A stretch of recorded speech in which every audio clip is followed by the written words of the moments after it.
और बीजेपी कर रही है जो उपराष्ट्रपति का इन्होंने बातें रखी थी जो हम लोगों ने स्वीकार नहीं की, क्योंकि हमारा बड़ी पार्टी है। जदयू जो है तमाम बातों को झुठलाना चाहती है, बोलना चाहती है, क्या कैसे देखते हैं इसको? भाई तथ्य सामने ही है ना। 6 अगस्त के बाद ही क्यों मुख्यमंत्री नीतीश कुमार जी को अगर 2020 के चुनाव के बाद ही ये खटक रहा था कि भाई हमसे धोखा हुआ है, आज 22 महीने के बाद इनको चिराग मॉडल इनको याद आ रहा है। 22 महीने पहले चुनाव हुआ था, 2020 के अक्टूबर नवंबर में चुनाव हुए थे, नवंबर में परिणाम आए थे, उस वक्त से इनको अभी तक याद नहीं आया। क्यों इन्होंने अगस्त तक का वेट किया, बताएं ना मुझे।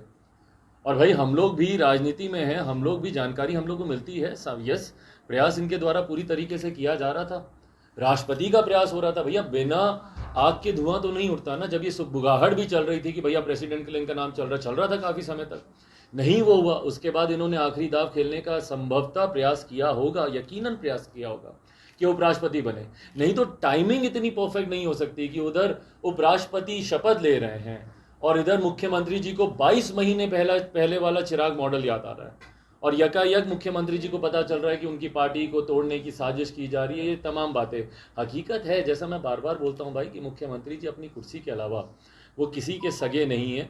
मुख्यमंत्री जी सिर्फ कुर्सी कैसे उनको मिल जाए, और इसके लिए वो प्रयासरत रहते हैं। अब उपराष्ट्रपति की कुर्सी नहीं मिली तो यकीनन 2024 में प्रधानमंत्री की कुर्सी का ये प्रयास करेंगे। पर बार बार मैं बोलता हूं कि जब जब विपक्ष में ऐसे महत्वाकांक्षी नेता आते हैं तब विपक्ष और ज्यादा बढ़ता है, और भारतीय जनता पार्टी मौजूदा प्रधानमंत्री नरेंद्र मोदी जी की राहें वो लोग और आसान करते हैं।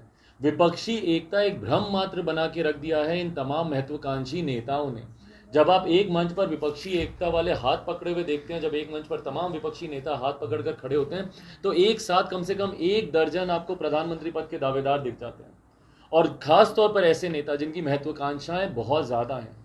ममता बनर्जी जी उधर से हैं, इधर से नीतीश कुमार जी अब चले गए। आपस में इन लोगों का सर फुटबॉल ले लो करेंगे, हमको बनना है पीएम, हमको बनना है।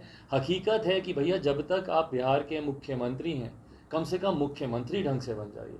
कम से कम बिहार की तब तक चिंता कर लीजिए। पर सिर्फ अपनी बड़ी कुर्सी की लालसा में इन्होंने बिहार को पूरी तरीके से इग्नोर किया और बर्बादी की कगार पर लाकर खड़ा किया। 2025 तक ये सरकार चल जाएगी महागठबंधन? भाई नहीं चलेगी। आप 2024 में ही देखिएगा फॉल आउट होना शुरू हो जाएगा। कारण क्या?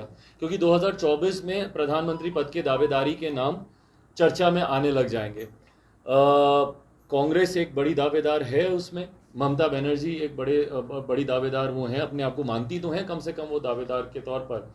और भी कई हैं, शरद पवार जी हैं, तमाम नेता हैं वहां पर। अब जब कोई एक आम सहमति नहीं बनेगी और जैसे ही विपक्ष बटेगा, ये होता है, ये होता आया है। ये भानुमति के कुनबे की तरह सब जोड़ने लगते हैं और एक एक करके वो कुनबा पूरा ढहता है। हर बार इकट्ठा होता है, जितनी जल्दी इकट्ठा होता है उससे ज़्यादा जल्दी वो ढह जाता है। तो उसमें देखिएगा 2024 में जैसे ही मुख्यमंत्री जी के नाम को प्रोजेक्ट नहीं किया जाएगा प्रधानमंत्री के लिए, उस वक्त पुनः मुख्यमंत्री पाला बदलने का प्रयास करेंगे। फिर वो कोशिश करेंगे कि कोई नया अलायंस बनाया जाए, कोई नया गठबंधन बनाया जाए। और कोई ताज्जुब नहीं होगा कि एकदम कोई नया गठबंधन 2024 के बाद मुख्यमंत्री जी लेकर आ जाएं, क्योंकि अब तो बहुत इन्होंने खेल लिया ना, महागठबंधन एनडीए बहुत समय से।